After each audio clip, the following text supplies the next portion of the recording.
Hey everyone, welcome to my YouTube channel figuring out with Mayur. Okay, last video में हमने देखा था कि जावा के बेसिक्स क्या होते हैं, क्यों जावा सीखना चाहिए, देन जेडीके, जेवीएम, ये सारे कंपोनेंट्स हमने लास्ट वीडियो में कवर किए थे और हमने जेडीके का सेटअप कर लिया था राइट अपने एनवायरनमेंट्स में।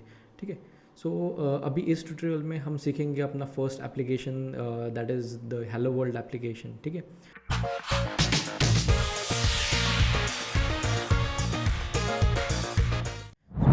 अभी इसके लिए मैंने जैसे बोला था कि आपको इंटेलिजे या फिर इक्लिप्स जो भी आपका पसंदीदा आईडी है वो आप डाउनलोड कर लीजिए so that we can develop the first code right. So अगर आपने इंटेलिजे डाउनलोड नहीं किया है, लाइक आई प्रेफर इंटेलिजे, अगर आप प्रेफर करते हैं इक्लिप्स तो आप इक्लिप्स डाउनलोड कर लीजिए। बट एक बार मैं दिखा देता हूँ कि अगर इंटेलिजे आपको यूज़ करना है तो जस्ट यहाँ पे इंटेलिजे टाइप करना है। ठीक है, सो इंटेलिजे के वेबसाइट पे आप जाओ, यहाँ पे देखो इंटेलिजे डाउनलोड का ऑप्शन है।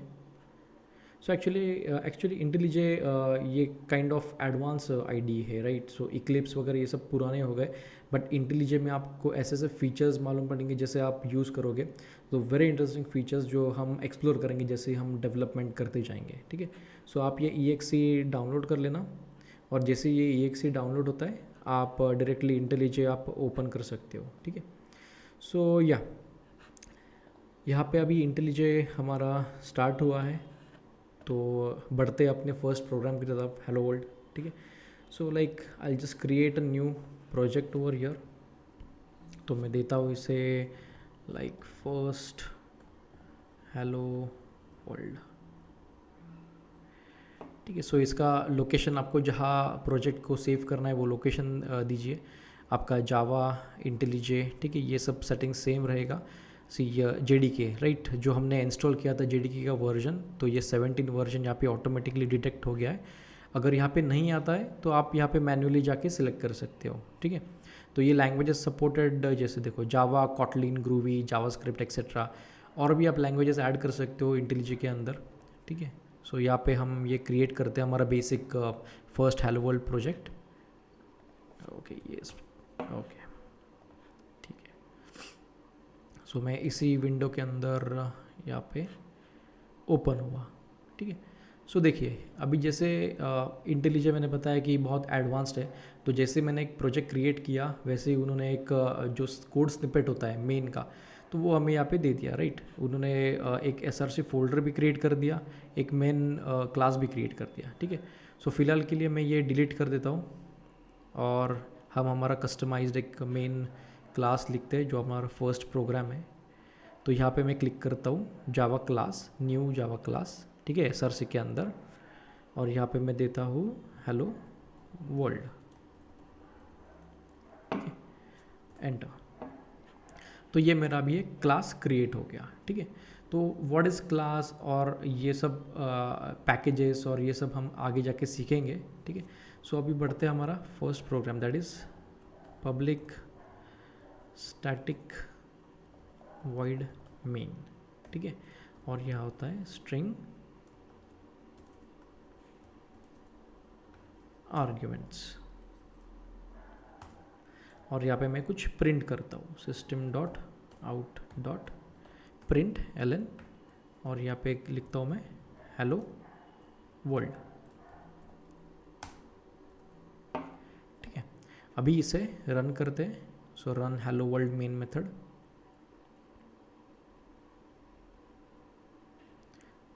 या ओके, सो हेलो वर्ल्ड अपना रन हो चुका है और आपको जो आउटपुट है यहाँ पे दिख रहा है राइट, हेलो वर्ल्ड। तो ये प्रिंट हुआ है। तो अभी समझते हैं इसका public static void main. So basically ये है क्या राइट, ये करता क्या है।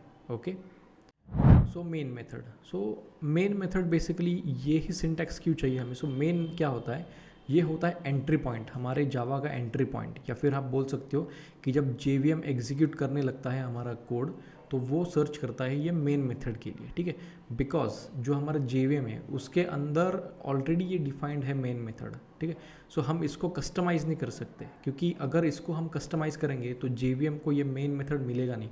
अगर मान लो आपने ये डिलीट कर दिया राइट, इसमें कुछ आर्ग्यूमेंट्स पास नहीं किए तो ये एग्जीक्यूट क्या करेगा, बिकॉज इसे कुछ पता ही नहीं है, राइट। सो JVM में जो डिक्लेयर्ड है, राइट, यहाँ पे आपको दिखेगा ही नहीं रन का ऑप्शन, करेक्ट। सो ये कंपाइल तो हो जाएगा बट रन नहीं हो पाएगा, बिकॉज JVM को जो मेन मेथड है जो JVM के अंदर डिफाइंड है वो होना यहाँ पे कंपलसरी है, ठीक है। सो यहाँ पे ये कंपलसरी इसका सिंटैक्स है जो JVM को चाहिए, ठीक है। सो ये अभी रन हो चुका है। अभी ये हो गया मेन मेथड का, ठीक है। अभी ये है पब्लिक। सो पब्लिक क्या है? सो पब्लिक है बेसिकली अपना एक्सेस मॉडिफायर।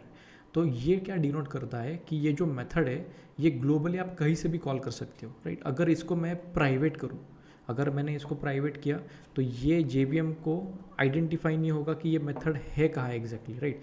अगर मैंने यहाँ पे प्राइवेट किया so I cannot find the run option over here, correct, क्योंकि JVM को मिल नहीं रहा है कि ये प्राइवेट हो चुका है और ये पब्लिकली अवेलेबल नहीं है क्योंकि JVM के लिए अवेलेबल नहीं है, राइट। सो कंपलसरी इसका जो एक्सेस मॉडिफायर्स है तो ये होना चाहिए पब्लिक। तो बहुत सारे एक्सेस मॉडिफायर्स है लाइक पब्लिक्स, प्राइवेट, प्रोटेक्टेड। सो ये आगे जाके हम इसका यूज़ केस देखेंगे, ठीक है। बट मेन मेथड कंपलसरी आपका पब्लिक होना चाहिए बिकॉज JVM को आइडेंटिफाई होना चाहिए ग्लोबली कि यहाँ पे अपना मेन मेथड लोकेटेड है, ठीक है। उसके बाद आता है static keyword. So static keyword क्या है बेसिकली?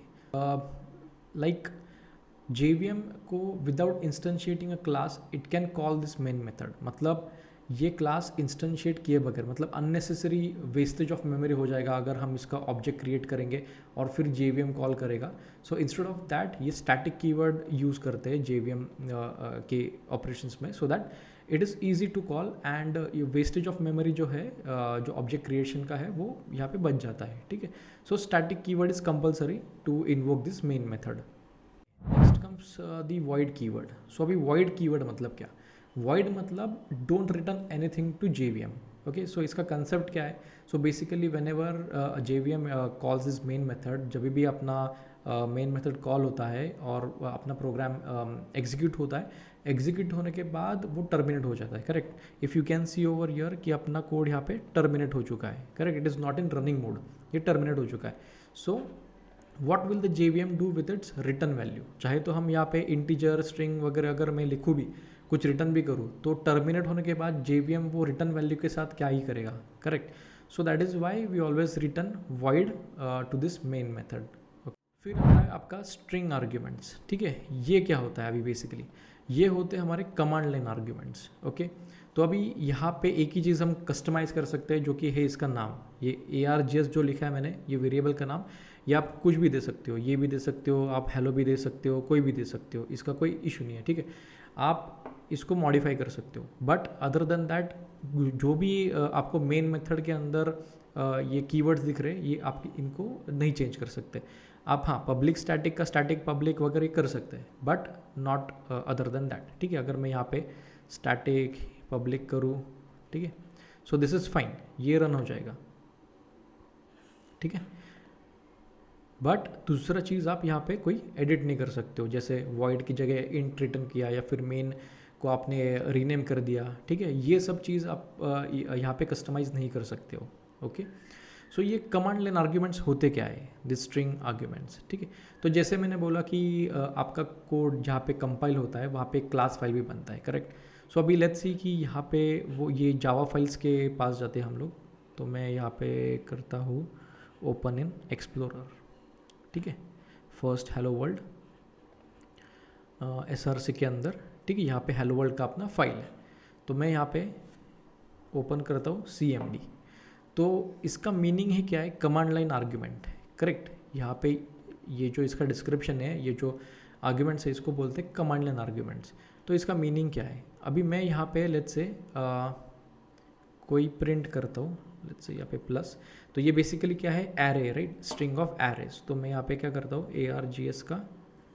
ARGS और यहाँ पे 0th पोजीशन पे जो भी वैल्यू आएगा कमांड लाइन से, यानी कि CMD से, वो यहाँ पे प्रिंट होना चाहिए, ठीक है। बिकॉज इसको बोलते हैं कमांड लाइन आर्ग्यूमेंट्स। सो इसके आर्ग्यूमेंट जो है मैं कमांड लाइन से दे सकता हूँ, ठीक है। यहाँ पे मैं प्रिंट करता हूँ अभी, तो जैसे कि ये मेरा CMD है। तो रन करने के लिए जो जावा का एप्लीकेशन है या जावा फाइल है, वो रन करने के लिए हमारा कमांड है जावा, और हमारा जो फाइल नेम है hello world.java, ये रन करने के लिए होता है, बट हमने इसके साथ क्या दिया है, यहाँ पे कुछ आर्ग्यूमेंट्स दिए, करेक्ट, जो हमें प्रिंट करने। तो यहाँ पे मैं देता हूँ let's say tutorials, got it. सो यहाँ पे हमें आया हेलो वर्ल्ड ट्यूटोरियल्स। तो जो मैंने CMD से यानी कि कमांड लाइन से जो भी मैंने इनपुट दिया है इसे, वो मुझे आउटपुट में मिला है, ठीक है। सो या this is the meaning of this command line arguments, okay, ठीक है। तो एक समराइज कर देते हैं अपना पब्लिक स्टैटिक वॉइड मेन जो हमने अभी किया है code. So which is public means access modifier है ये, जो कि पब्लिक रहेगा बिकॉज ग्लोबली ये विजिबल होना चाहिए JVM के लिए, so that it can find our main method. Then static, this is also a keyword, so basically so that JVM can successfully instantiate our class without creating the object of this class. Void, so void it is the return type. Void मतलब आप कुछ return नहीं कर रहे हो, अगर आप integer string लिख रहे हो यहाँ पे, so it is not actually allowed, but also it will confuse the JVM and it may like terminate the program, like it will give some error, correct. And main method, this is the main symbol of our start of the program, so it is the entry point of our program. So JVM will first find this main method to execute your application, ठीक है। Then these are the command line arguments, okay। So we have learned कि ये arguments को हम command line से कैसे पास करें और यहाँ पे print कैसे करें, correct।